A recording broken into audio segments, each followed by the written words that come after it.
What's up, world? How are we doing on this Friday? What's up?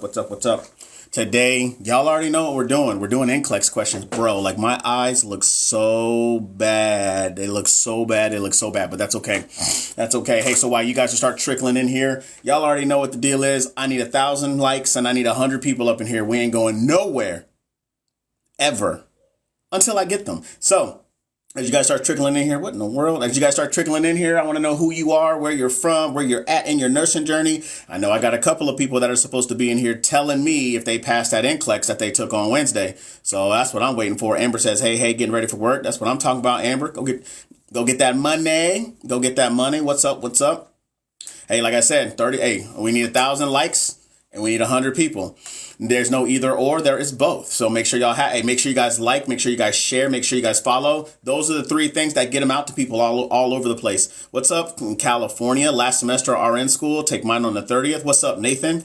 I'm ready for these lives. I'm glad that you're ready for these lives. Look, the whole point and the whole purpose is to get you guys into a rhythm, right? Getting yourselves into a rhythm to study, even if it's not with me. You know what I'm saying? Hey, every day, 5:30 Central Standard Time, blah, blah, blah, blah, blah. Hey, if I'm not here, break open some questions somewhere.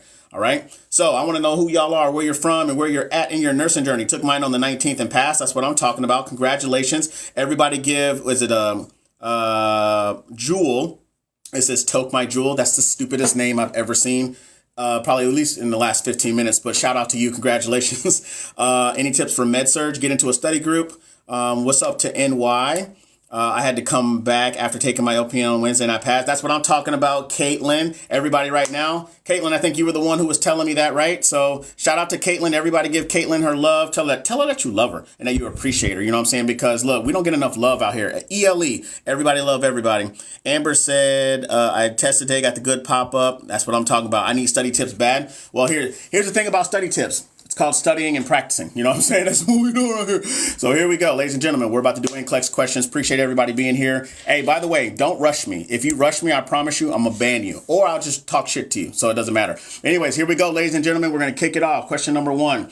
When given IV phenytoin, which of the following methods should be used? Use an inline filter, withhold other anticonvulsives, mix the drugs with saline solution only, or flush the IV catheter with dextrose solution. What are we thinking? I used to work for NCLEX. I don't know what that was. Like, were you a test writer? Were you like a freaking like quality control? What do you think? Or what do you do?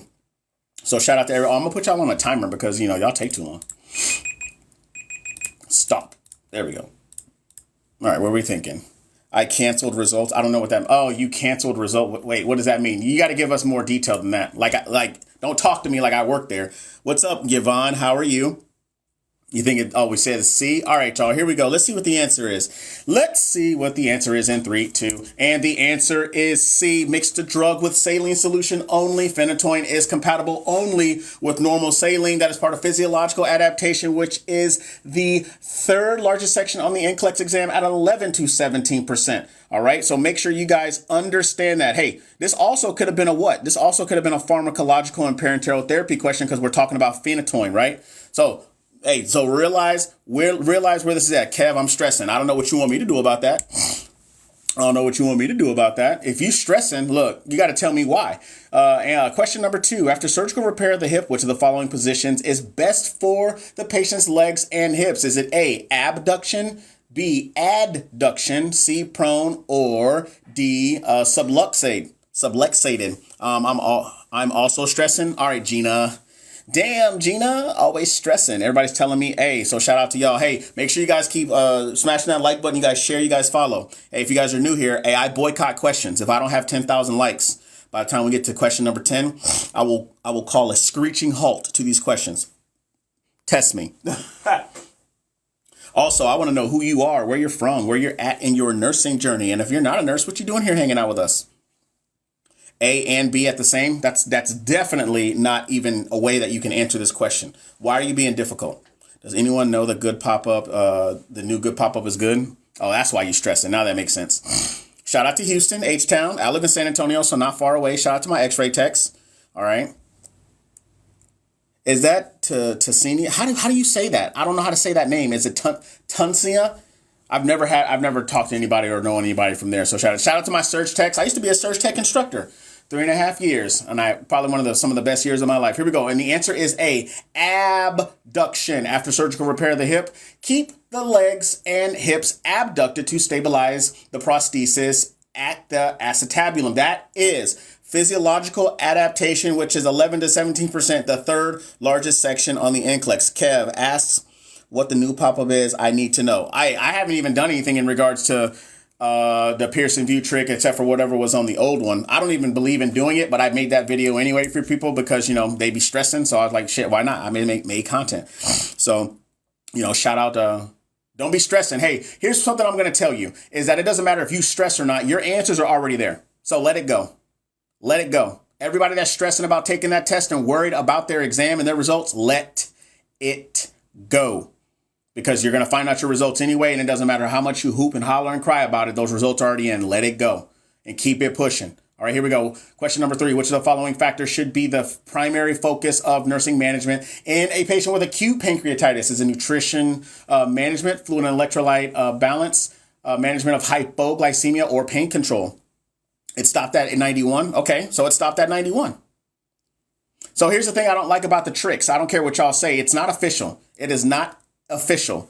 I don't care what a good or a bad pop-up says. I've seen people get bad pop-ups and pass. I've seen people get the good pop-ups and fail. So let it go. All right, y'all. 10 more seconds. Everybody's telling me some B's, some D's. Shout out to all 300 plus y'all in here rocking with me. By the way, I got these questions off nurseslabs.com. They're free sets of questions. You guys can go over there and check them out for yourself. Kev, I used Archer and okay. I don't know what we're talking about now. So shout out to all y'all that are out here rocking. Here we go. Here's our answer in 3, 2. And the answer is B, fluid and electrolyte imbalances or balances. Acute pancreatitis is commonly associated with fluid isolation and accumulation in the bowel, secondary to ileus and peripancreatic edema. Fluid and electrolyte loss from vomiting is a major concern. Therefore, your priority is to manage hypovolemia and restore electrolyte balances. That is part of physiological adaptation, which is the third largest section on the NCLEX exam at 11 to 17%. Hey, there are 8 sections. The top 3, management of care, pharmacological and parenteral therapies, and physiological adaptation. All right. So that's where it is. Damn, that makes sense. Yeah, see, that's why it's important. You need to know content, have your questions and answers, and your rationales. Your rationales help solidify all the information that you gained while you were analyzing your question. All right, here we go. Question number 4. After a liver biopsy, place the patient in which of the following positions? Is it left side lying with the bed flat, right side lying with the bed flat, left side lying with the bed in semi-Fowler's position, or right side lying with the bed in semi-Fowler's position? What are we thinking? All right. Somebody asked the website. It's nurseslabs.com. By the way, if you're in nursing school right now and you haven't shared this with your cohort, I don't give a damn how you feel about them. I don't. I need for you to share it to them and stop being greedy because I need them over here. I need all the participation, all of it. All right. I'll give y'all 10 more seconds. Also, a little bit about me. I've been a nurse for 3.5 years. I've worked in a burn ICU, a medical ICU, and floated to neuro and a few times to med surg and stuff like that. I've worked in PACU as well as I worked in the operating room. So there's a little bit about me for those that even remotely care, because obviously you guys are selfish and you guys just want questions and answers, but whatever. But the answer is B, right side lying with the bed flat, positioning the client on his right side with the bed flat will splint the biopsy site and minimize bleeding. That is reduction of risk potential. Reduction of risk potential, which is 9 to 15%. 9 to 15%. Who just said? Vixen says, I just got my results. I'm an RN. Yes, Lord. That's what I'm talking about. Hey, everybody right now, give Miss Vixen all the love and all the support. Hey, Vixen, welcome to the greatest shit show on earth, known as being a registered nurse or a licensed practical nurse or a vocational nurse, because they're still nurses. Anybody that disrespects my OVNs, I promise you, I will check you. I promise you. So don't do that. You know what I'm saying? So shout out to you, Vixen. Hey, if you can give one piece of advice to everybody that's in here, what would it be in regards to studying for NCLEX? All right, here we go. Question number 5. Which of the following potentially serious complications could occur with therapy for hypothyroidism?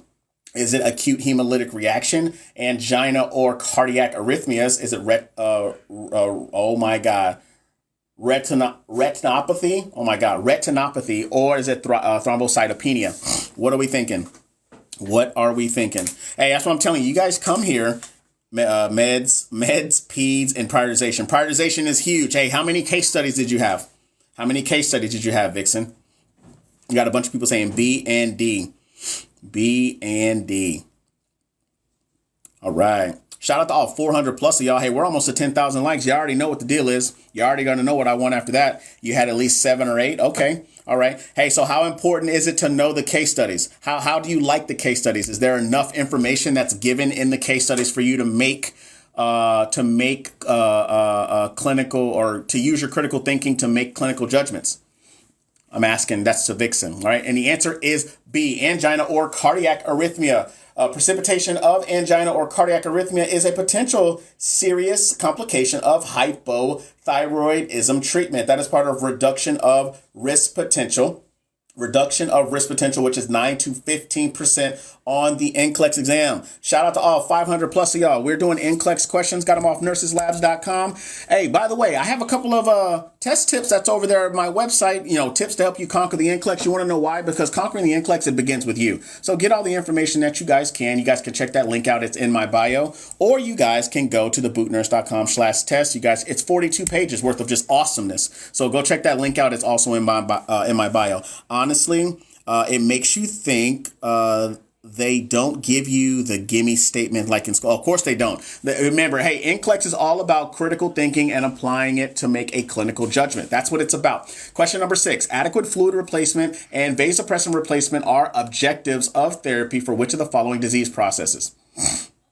I don't know why that's on there twice, but it's on there twice. So what is it? Is it diabetes mellitus, diabetes insipidus, DKA, or SIADH? What are we thinking?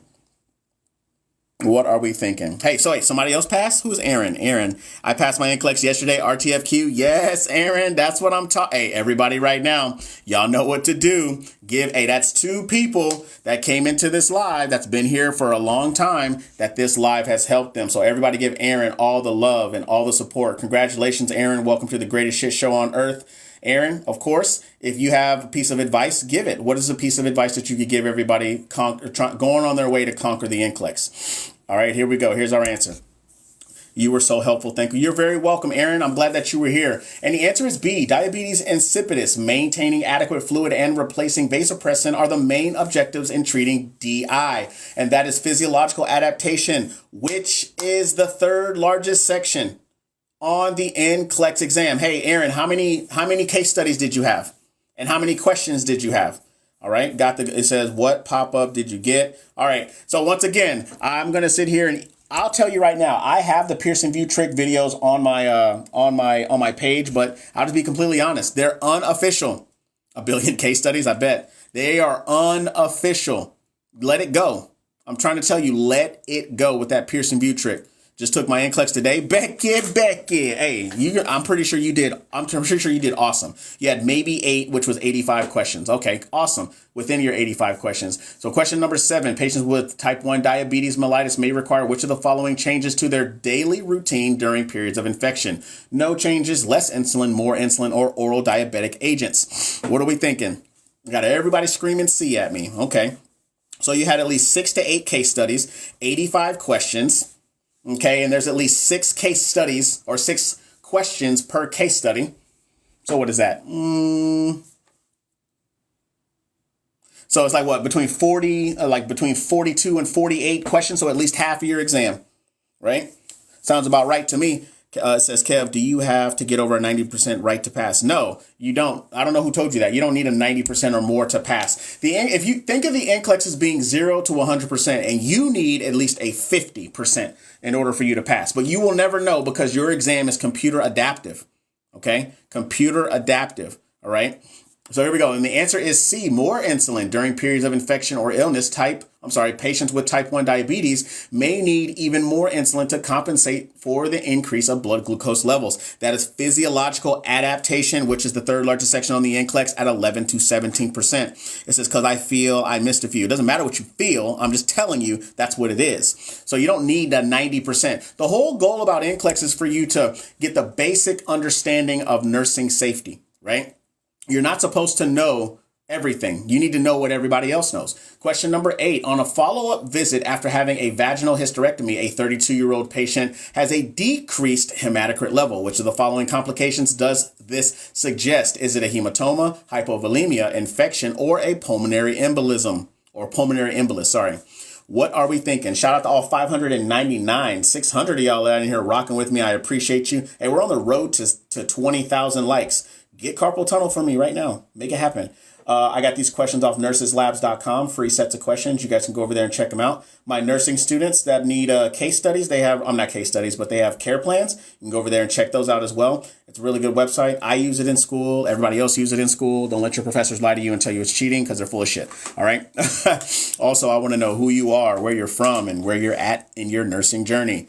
And if you're not a nurse, what you doing here? All right, y'all. 10 more seconds. BD Nurses Labs. Tatiana. Here we go. And our answer in 3, 2. And the answer is hematoma. A decreased hematocrit level is a sign of a hematoma, a delayed complication of abdominal and vaginal hysterectomy. That is the reduction of risk potential, which is 9 to 15% on the NCLEX. Disha says, I knew it. So Disha, what was your answer? What was your answer? Because if you knew it and you picked a different answer, that means you didn't know it. I'm just letting you know, right? So shout out to everybody that got that question right. All right, here we go. Question number 9. Do you have to pay for it? Does it matter? I mean, I guess it really doesn't matter, but they're free. The NCLEX questions over there are free. Kev calling people out. Look, hey, don't come over to my live playing games with me, all right? Because you play with me, I'm going to play with you. Pause. You know what I mean? Question number 9. A patient with partial thickness burns to both legs and portions of his trunk. Which of the following IV fluids are given first? Is it albumin, D5W, lactated ringers, or is it 0.9% sodium chloride with 2 milliequivalents of potassium per 100 mLs? What do we think? What are we thinking? What are we thinking? Hey, by the way, a little bit about me. I just got out of the Navy like a week and some change ago. Did 16 years, 4 months. Don't ask me why I didn't retire, because I didn't want to. When you're done, you're done. I'm letting y'all know that right now. Hey, wherever you are in life, when you are done, you are done. All right. Somebody said it does matter to a single mom full-time nursing student who can't afford extra expenses. Hey, user 30, here's something that I'm really going to tell you, and I promise you, I'm not going to say this in a rude way. I'm just going to be completely honest. Nobody cares.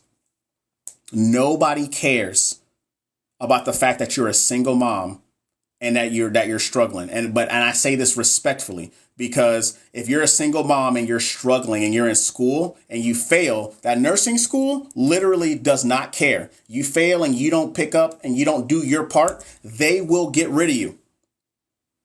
I promise you, they don't. They don't care. Tell me I'm lying. Tell me I'm lying. I want y'all to tell me that I'm lying. Because guess what? You go to them with your pity party, they're going to be like, all right, cool, you're a single mom. Guess what? Nursing is 90% women. Is it not? Y'all are the worst to each other. You think they care? They don't. I promise you. Hey, smash that like button. Stop playing games with me. But I'm not saying this in a rude way. I'm being completely honest with you. They don't care. All right. But the answer is C, lactated ringers, right? Lactated ringer solution replaces lost sodium and corrects metabolic acidosis, both of which commonly occur following a burn, right? Which is pharmacological and parenteral therapies, which is the second largest section on the NCLEX exam at 14 to 18%. Actually, I think it's 13 to 19, but it doesn't matter because it's still the second largest section. Okay. So user 30, this is, like I said, I'm being completely honest, and I'm not saying it in a rude way, but I need people to realize something, is that everybody is struggling in some way, shape, or form in aspects of life. I promise you. But I bet you, if your car broke down, you would find a way you would figure it out, would you not? You would figure out a way, because your car is the way for you to get to and from work, to and from school, so you can provide for you and your kids. The NCLEX changed in 2023, not in 2024. I don't know where you got that info, but it was April 1st of 23. All right. So here we go. Question number 10. Which of the following techniques is correct for obtaining a wound culture specimen from a surgical site? Thoroughly irrigate the wound before collecting the specimen. Use a sterile swab and wipe the crusty area around the outside of the wound. Gently roll a sterile swab from the center of the wound outward to collect drainage, or use a sterile swab to collect drainage from the dressing. Everybody screaming C at me. Look, I'm trying to tell you. Look, you can't tell me anything about being in nursing school, because I was in nursing school and I've seen it happen. Does getting a master's in nursing have that's much better than a bachelor's? Trying to decide what program. Griffin, it all just depends. Like my thing is just like, what are you trying to do? You trying to just get your foot in the door? They actually have now direct entry, like a direct entry master's program, but there's certain master's degree programs that are a part of that, but you have to already have a bachelor's degree. It says, hey, you don't have any bacteria directly. Okay, shout out to you. All right, I'll give y'all 10 more seconds. Wound, I got you. All right, okay. Look, all right, Lynn, I see you. You're sure? Okay, well, this is very helpful. I take my NCLEX on Monday. Okay, good. Josh says, is it a good idea to do MECEP? I'm a corpsman right now, but want to do... Josh, of course it's a good idea to do MECEP. You already know. You can do MECEP. You can do nurse candidate program. You can direct commission. Stop playing games. You already know that it's a good idea. You just came over here just so I could give you permission to do it. And I don't know why, but that's just how kind of we're wired sometimes. But bro, stop fucking playing games and apply for MECEP. All right. I applied for it twice. I just didn't get picked. Here we go. And the answer is C. Gently roll a sterile swab from the center of the wound outward to collect drainage. Rolling a swab from the center outward is the right way to obtain a culture specimen from a wound, right? So obviously I want to get the culture before I do anything, right? Because I want to know what is going on, okay? Health promotions and maintenance, which is 6 to 12% on the NCLEX exam. Somebody said easy. Didn't ask you if it was easy. I just asked you to answer it.